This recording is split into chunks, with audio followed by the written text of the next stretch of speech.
Yes, hello. I wanted to give you some information about end-of-life care because we did not get the chance to talk about this this week during our classroom time. So one point I want to make is that dying is a process, just like giving birth. Each person does it in their own way, but there are common physiological and psychological changes that occur when somebody is dying. And so it's important and it's obviously all of us die, so you will at some point, if you haven't already, come across this um, state of being, and so it's an important topic for nursing to understand.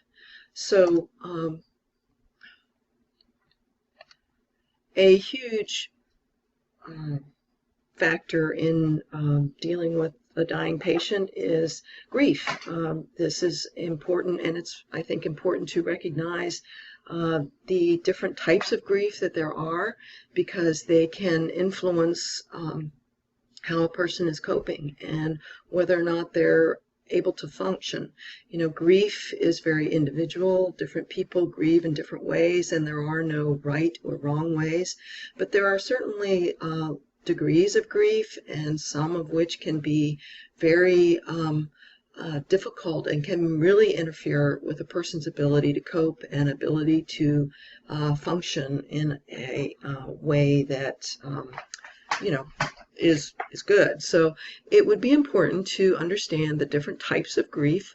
And also another important concept is the stages of grief. This was a concept introduced by Elizabeth Kubler-Ross back in probably the 60s. And she just outlined some common stages of the grieving process. It's important to understand that there is no set way for people to go through these stages.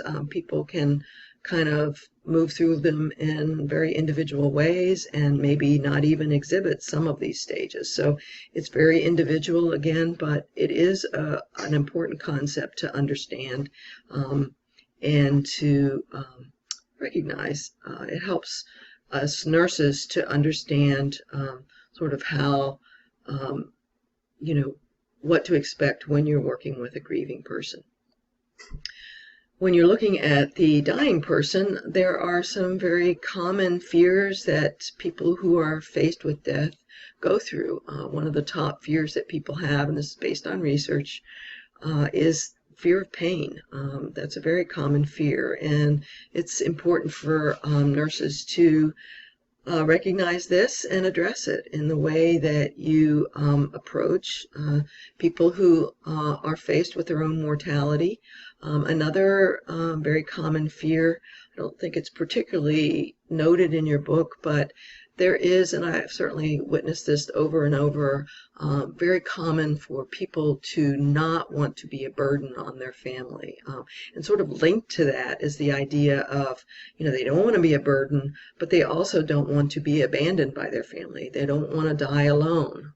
So typically people would prefer not to die in a medical setting surrounded by people that they don't know. They would much prefer to be in a setting where they're surrounded by people that know and love them. So as I've already said, there are common features to the dying process.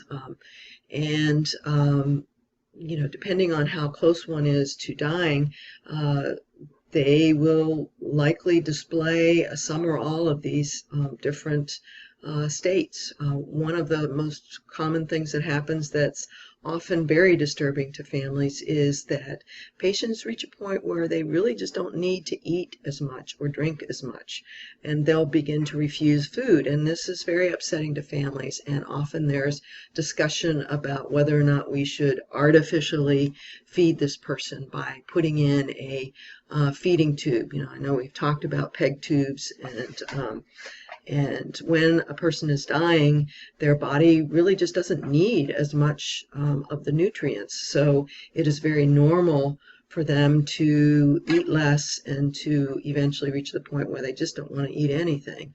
And to artificially feed somebody in this circumstance is really doing them an unkindness, because their bodies really aren't able to cope with this artificially provided extra food, and so they are at risk for aspiration, for discomfort, and a lot of other problems. So, and it's important for nurses to understand that.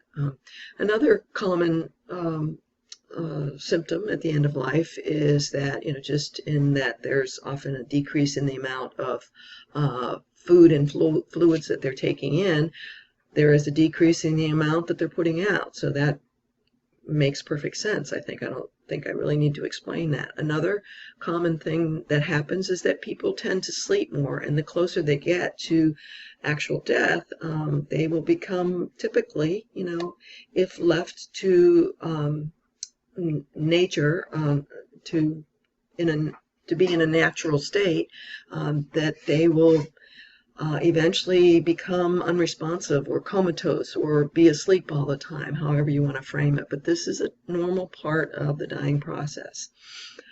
Another thing that often happens is as the oxygen levels in the body diminish, they can have periods of agitation, confusion, restlessness, and this is often this is a very common thing. It also can be very disturbing to families, because patients can be very out of character for the patient to be in this state, but it is a common thing that occurs as the dying process continues. That people will experience changes in their vital signs. There is often, it's kind of like if you think about the body, and if a body was going into shock, there is an initial period where the body is trying to compensate for what's going on physiologically. So their blood pressures will go up, their heart rates will go up, and then eventually over time, as the process continues, these vital signs will go down. With temperature, temperatures often will spike. They will become febrile. And again, this is a part of what's normal for the dying process. Breathing patterns may change. They may even have periods of apnea where, they'll be breathing normally, and then they'll have a long period of time where they're not breathing. It can be 20, 30, 45 seconds where they don't take a breath, and then they'll breathe some more. So there can be irregular patterns of breathing. Again, that's normal. Also, color. We've talked about modeling with respect to newborns, and the same kind of color changes can occur in a dying patient. You can see it from the extremities moving inwards, where it looks kind of like this marbling effect on their skin. And again, it's because their oxygen saturations are diminishing in their body. Another change that often happens towards the end of life is there can be very audible secretions in the back of the throat, and this can be also very disturbing to the family, but it is not painful or uncomfortable for the patient. It just is a reflection of the fact that this patient is not able to swallow the secretions that build up in all of our throats. And so there are things that can be done to help reduce the sound, but it's not really an uncomfortable or painful occurrence for the patient.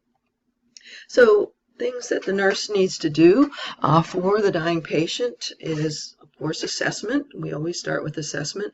Some of the particulars that you're going to be assessing are their functional status. Are they able to manage their ADLs given their health status, basically? Is what is expected of them appropriate for their functional level? What is their caregiving circumstance? They may not need help now, but if they are truly dying, they will eventually need some help. And is that something that's in place, or can it be put into place, or do they need to go to a location where there is caregiving provided? The environment, are they safe? The safety of the environment in terms of caregiving, and also in terms of the physical space and what is going on. It's also really important to understand what it is that the patient wants. If they are truly dying, if they've been given a prognosis of 6 months, they're still up and around, they're still very functional.